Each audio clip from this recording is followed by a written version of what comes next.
Hey, it's Mark Lanier with your video thought for the day.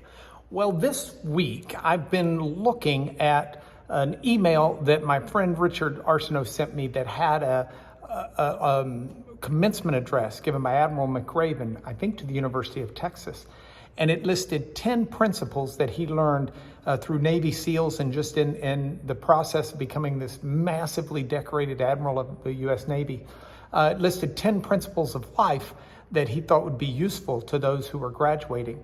And Richard challenged me to look at them from a biblical perspective and see how they measure up and to see what I could make sense of as far as biblical principles for life. And so I've been doing that this week. If you've missed the first two, I hope you'll do it. But today is principle number 3. And this is a principle where the Admiral talked about how the people were responsible for, in SEAL training, for swimming and doing all of these different things, and that they were divided into groups. And it just happened that the smallest group, not the tall people, but the short people that everybody almost made fun of because of their size, seemed to come in first all the time because they just had a heart that wouldn't quit. And it gave the principle from Admiral McRaven to respect everyone, to measure people by the size of their heart and not anything else. And there is a good biblical principle here that I find, and that is this principle that we are to respect everyone.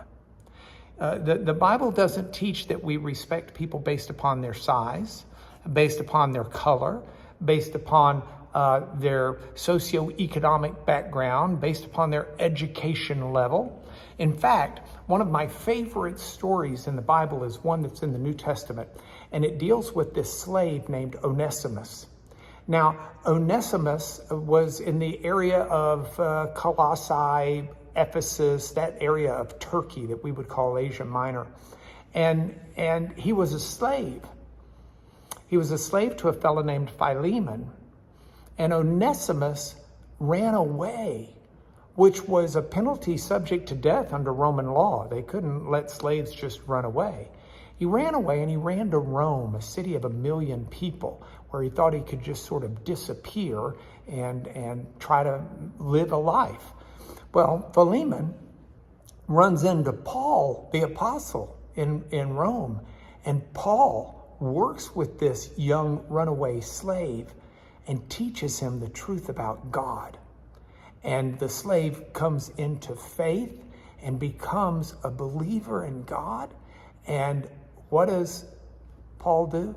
He sends him back to his owner.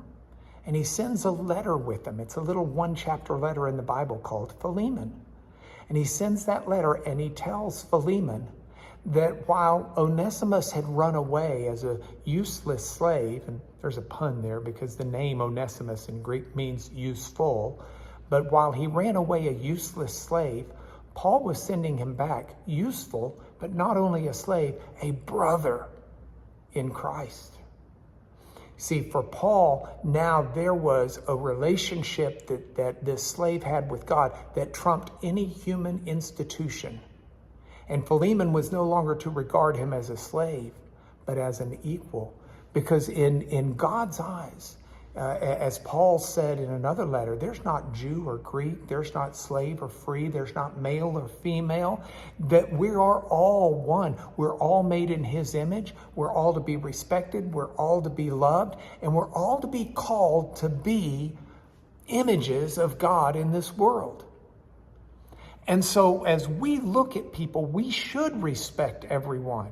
We should not make our judgments based upon how tall they are, how pretty they aren't, how smart they are, how rich they are, how connected they are.